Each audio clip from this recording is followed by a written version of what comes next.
আজকে এমন একটা কোম্পানির ফান্ডামেন্টাল অ্যানালাইসিস করতে আমরা চলেছি যে কোম্পানির স্টক তার সর্বোচ্চ হাই থেকে প্রায় 70% নিচে ট্রেড করছে।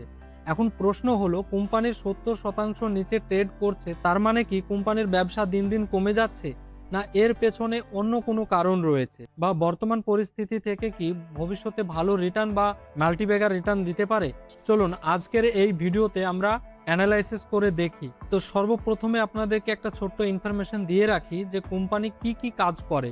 মূলত company IT consulting, application development ও মেনটেন্যান্স, ডিজিটাল ট্রান্সফরমেশন প্রজেক্ট ও দীর্ঘমেয়াদী সার্ভিস কন্ট্রাক্ট, অর্থাৎ কোম্পানি সেই সমস্ত কাজ করে যেগুলো বড় বড় ব্যাংকের বা বড় বড় ইন্স্যুরেন্স কোম্পানির বা বড় বড় যে সমস্ত ডিজিটাল কোম্পানি রয়েছে তাদের চাহিদা অনুযায়ী সফটওয়্যার তৈরি করে এবং সেগুলো দেখাশোনা ও মেনটেন্যান্স এই কোম্পানি করে, এবং সেখান থেকেই মূলত কোম্পানির মূল রেভিনিউটা অর্থাৎ ইনকামটা আসে।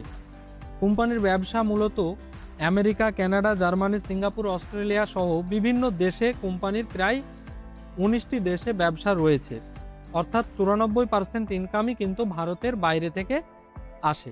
তো চলুন আমরা এবার কোম্পানির ফান্ডামেন্টাল অ্যানালাইসিস দেখে নিই। কোম্পানির নাম হচ্ছে বিড়লাসফট লিমিটেড। মার্কেট ক্যাপ হচ্ছে 8,946 কোটি টাকা।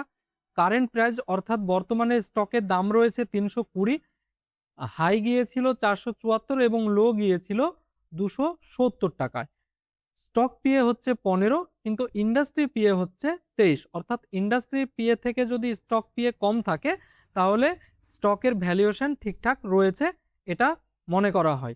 ডিভিডেন্ড ইয়ারলি, অর্থাৎ কোম্পানি কিন্তু ডিভিডেন্ড কিন্তু 2% হারে দিয়ে থাকে। আরওসি হচ্ছে 21% এবং আরওই হচ্ছে 14%, এটাও কিন্তু খুবই একটা ভালো জায়গায় রয়েছে। ফেস ভ্যালু হচ্ছে 2, অর্থাৎ ভবিষ্যতে কোম্পানির স্টক স্প্লিট হতে পারে। ডেট অর্থাৎ ঋণ রয়েছে কোম্পানির উপরে 141 কোটি টাকা, কিন্তু ডেট টু ইকুইটি রয়েছে 0.03, অর্থাৎ এই যে ঋণ রয়েছে তা কোম্পানির উপরে সেইভাবে প্রভাব ফেলতে পারবে না। এবার আপনারা যদি পিইজি রেশিওটা দেখেন তাহলে এটা রয়েছে 0.83, অর্থাৎ এটা যদি 1 এর নিচে থাকে, মানে 1 এর নিচে যদি থাকে তাহলে সেটাকে ভালো মনে করা হয়। এখন যদি আপনারা কোয়ার্টারলি রেজাল্ট দেখেন, তো আপনি এখানে কোয়ার্টারলি রেজাল্ট যদি দেখেন, কোম্পানির সেলস কিন্তু কন্টিনিউ গ্রো করছে এবং কোম্পানির নেট প্রফিটটাও কিন্তু কন্টিনিউ গ্রো করছে।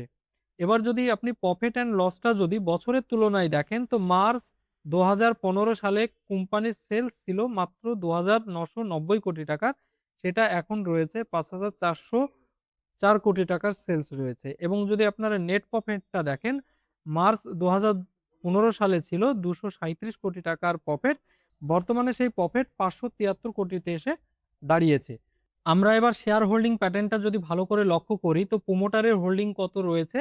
মার্চ 2026 এ তারা ছিল 40.39%, তারা জুন 2026 এ কিছুটা কমে 40.38% এ দাঁড়িয়েছে।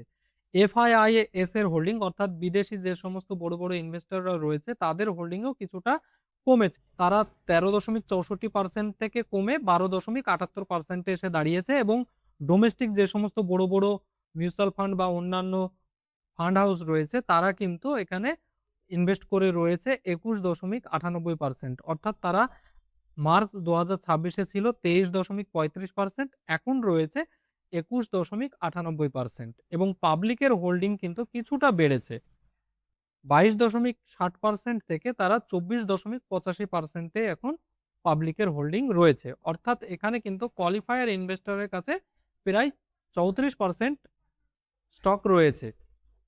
এবার যদি কোম্পানির চার্ট প্যাটার্নটা আপনারা ভালো করে লক্ষ্য করেন, তো আমি এখানে আগে থেকে কিছু লিখে রেখেছি, আপনাদেরকে সেটা বোঝাবো। কোম্পানির স্টক বিগত দিনে এখান থেকে প্রায় 64% নিচে এসেছিল। তারপরে প্রায় 250% রিটার্ন কিন্তু কোম্পানি দিয়েছে, এবং পরবর্তীতে 70% নিচে এসেছিল, এবং তারপরে প্রায় 1100% প্রফিট কোম্পানি দিয়েছে, এবং তারপরে প্রায় 60% নিচে আসে এবং প্রায় 200% প্রফিট করে দেয়।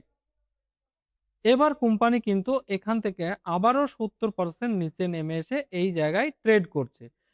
অর্থাৎ এই যে পজিশনটা রয়েছে এখানে কিন্তু বায়াররা কিন্তু ভেরি স্ট্রং রয়েছে। অর্থাৎ এই পজিশনে বায়াররা, অর্থাৎ যারা এই স্টকে ইনভেস্ট করতে চায় তারা কিন্তু এই পজিশনে অ্যাক্টিভ রয়েছে। তো আপনাদের এই পজিশনে কি করা উচিত? ধরুন কেউ এই পজিশনে ৳৫০,০০০ ইনভেস্ট করতে চাইছেন। তাহলে একবারে এই পজিশনে ৫০,০০০ ইনভেস্ট না করে এখানে তার ৳২০,০০০ ইনভেস্ট করুন এবং যদি স্টকটা ধীরে, ধীরে নিচে নেমে আসে তাহলে বাকি আপনি এখানে আরো ২০,০০০ ইনভেস্ট করতে পারেন এবং তারপরেও যদি কিছুটা নিচে নেমে আসে বাকি ১০,০০০ আপনি ইনভেস্ট করতে পারেন। তাহলে কি হবে? পুরো এটা এভারেজ হয়ে যাবে এবং ভবিষ্যতে কিন্তু এই পজিশন থেকে একটা ভালো রিটার্ন পাওয়ার আপনাদের প্রবল চান্সেস থাকতে পারে। এবং তার পাশাপাশি আরেকটা কথা বলে রাখি, স্টকের দাম এতটা নিচে আসার মূলত কারণ হচ্ছে এই যে র‍্যালিটা করেছিল এখানে অনেকে কিন্তু যারা এই লেভেলে কিনেছিলেন তারা কিন্তু অনেকে প্রফিট বুকিং করেছেন। তাছাড়াও একটা সবথেকে বড় সমস্যা যেটা রয়েছে যে ইরান ও আমেরিকার যে যুদ্ধ সেটাও একটা কারণ এবং পুরো আইটি সেক্টর অর্থাৎ আরো অন্যান্য যে সমস্ত আইটি কোম্পানি রয়েছে তাদের স্টকেরও কিন্তু একই অবস্থা। সমস্ত আইটি সেক্টরটাই কিন্তু এখন নিচে ট্রেড করছে। তো এটা একটা টেকনোলজি কোম্পানিতে বা ডিজিটাল কোম্পানিতে ইনভেস্ট করতে চান, তাদের জন্য এটা একটা সুবর্ণ সুযোগ হতে পারে। তো অবশ্যই আপনারা ইনভেস্ট করার আগে আপনারা আপনাদের নিজস্ব এনালাইসিস করবেন। তারপরে ইনভেস্ট করবেন। আমি কিন্তু আপনাদেরকে কোনো সরাসরি বাই বা সেল রেকমেন্ডেশন করছি না।